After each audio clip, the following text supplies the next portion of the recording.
Assalamualaikum warahmatullahi wabarakatuh. Halo teman-teman semuanya, bersama saya Abdul Syakur Al-Majid dengan NPM 244100106. Oke, kali ini saya akan menjelaskan bagaimana mendengarkan dalam komunikasi interpersonal sendiri. Tentunya mendengarkan dalam komunikasi interpersonal sendiri di dalamnya ada banyak hal ya teman-teman, termasuk dalam proses, dalam mendengarkan, lalu mendengarkan di dalam banyak budaya, dan lain-lain. Oke, langsung saja, mendengarkan sama dengan mendengar. Apakah dua kata ini sama?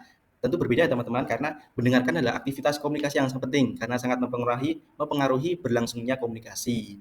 Nah, tujuannya apa? Tujuannya dari mendengarkannya adalah untuk menerima pesan secara utuh dan kemudian memberikan feedback feedback tanggapan yang sesuai dengan pesan yang disampaikan. Adapun prosesnya sendiri yang pertama adalah menerima. Bagaimana kita sebagai pendengar menerima pesan yang disampaikan oleh pengirim pesan atau komunikator. Lalu yang kedua adalah memahami. Bagaimana kita setelah menerima pesan lalu memahami, oh ini yang disampaikan. Jadi teman saya cerita tentang tadi sekolah mendapatkan ketika ujian mendapatkan nilai yang jelek. Nah, berarti pesannya adalah dia tadi sekolah mendapatkan nilai yang jelek. Lalu proses yang selanjutnya adalah mengingat. Bagaimana kita mengingat pesan-pesan yang sebelumnya sudah disampaikan, yang sebelumnya sudah kita pahami. Nah, dalam mendengarkan diperlukan ada ingatan. Jadi kita juga perlu mengingat pesan-pesan yang disampaikan oleh pengirim pesan. Lalu adalah mengevaluasi. Nah, bagaimana evaluasi terdiri dari pengambilan kesimpulan. Jadi kadang-kadang kita mencoba mengevaluasi niat atau motif dari komunikator. Mungkin dibentuk dalam kritik atau analisa seperti itu. Mungkin pesan yang disampaikan adalah, oh kamu tadi mendapatkan nilai yang jelek ya. Nah, saran saya sih seperti ini, jadi melakukan menganalisa dari pesan yang disampaikan. Lalu proses yang terakhir adalah merespon. Nah, merespon terdiri dari dua macam. Yang pertama adalah respon yang diberikan ketika komunikator sedang menyampaikan pesan. Dan yang kedua adalah respon yang diberikan setelah menyampaikan keseluruhan pesan. Jadi ketika komunikan atau komunikator sebagai pengirim pesan menyampaikan pesan, kita ada respon, oh iya ya seperti itu ya, wah kayaknya seru banget deh. Nah terus itu respon yang pertama. Lalu respon yang kedua yaitu ketika pesan yang disampaikan sudah semuanya disampaikan. Jadi ketika sudah selesai nih, oh seru banget ya, aku juga punya pengalaman nih seperti ini seperti ini. Nah itu adalah respon, yaitu atau nama lain adalah feedback. Lalu mendengarkan budaya dan jenis kelamin. Tentunya mendengarkan adalah pekerjaan tidak mudah karena kita juga ada banyak budaya. Mungkin kita dengan teman kita itu ada budaya Jawa, ada budaya Sunda. Nah, ini dalam proses mendengarkan ini juga berbeda, teman-teman. Seperti itu. Nah, dengan perbedaan budaya ini, kita perlu memperhatikan bagaimana bahasa, cara berkomunikasi, secara nonverbal, style, sejarah dengan realita.